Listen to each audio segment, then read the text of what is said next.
I'm Zoé Daemen. I work for Kuyichi Pure Goods and I'm the Corporate Responsibility Manager. Kuyichi is a Dutch sustainable fashion brand that wants to unfashion the industry, and we try to do that by surpassing the seasons and creating fairly made-to-last items. We've been a Fair Wear member since 2020.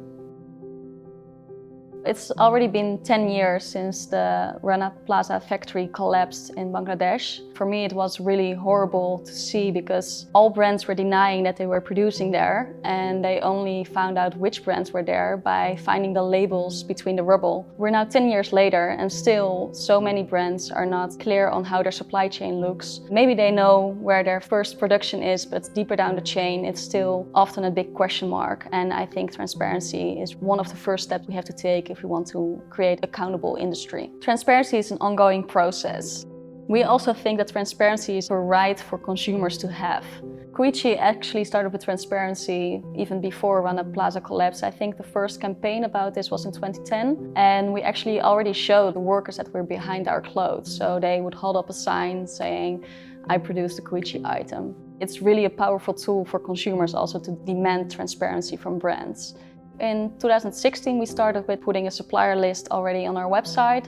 In 2019, we signed the Transparency Pledge. And in this pledge, we say that every 6 months, we will upload a supplier list of our full supply chain with addresses, amount of workers, but also the kind of products or processes that facilities have in-house. That actually makes it searchable for other companies as well. On top of that, this supplier list we also upload on the Open Supply Hub. It of course takes more effort to dive deeper into the chain. So we started working with our suppliers with the product sustainability checklist. And in this checklist, we check all the processes and things that go into the garments and where they are coming from. And with that, we can easily see where the gaps are and fill those in.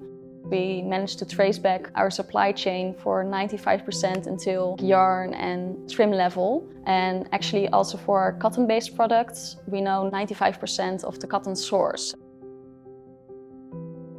As a Fair Wear member, you're actually pushed to be more transparent about where you're producing, but also about how you're producing there, about your policies, about how you're trying to manage your risk in your supply chain.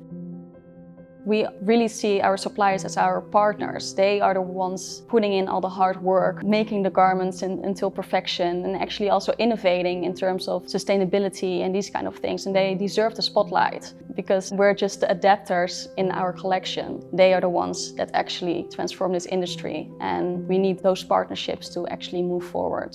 Of course, we try to work with as many partners that we work with for a long time, not only in the first tier where they make the garments, but also with fabric suppliers.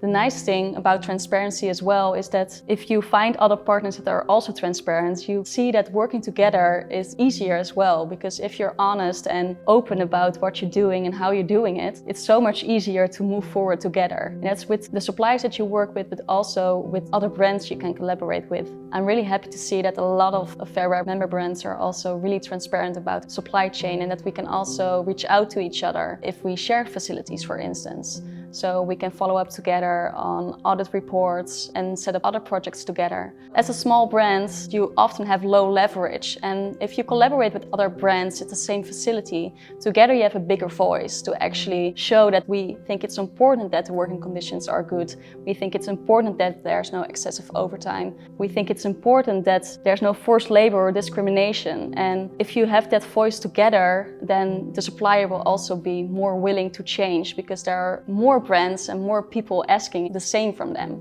I'm so happy to see that there are more brands willing to step up that voice and say this is important for us and we want to change the industry for the better. We also have a project with RVO. Together with them, we're researching living wages and gender violence in Turkey. In this project, we're really diving into this subject because it's such a touchy subject. It's so personal if gender violence happens, and it's not easy to detect it in audits. So we really want to see what is actually the status of this in Turkey, because there's no data or research about it. And we hope that with this research, we can actually start implementing things to try out how we can manage this risk in this country. Last year, we also started a project together with our Turkish denim mill Bossa. It's a cottoning conversion project. We help farmers to convert to organic cotton because it's actually quite difficult to do that. And it takes a lot of investment of the farmer, and also they have to take a risk. Together with Bossa and also with our denim factory SARP, we visited the farmer as well. I think it's really powerful to link these different partners together and see that they are all part of that chain. We think that all brands should open up and dive into their supply chain, because we can only change this industry if we do it together. All the suppliers, consumers, brands, we all have to do this together to actually change this for the better, because the power is in the chain.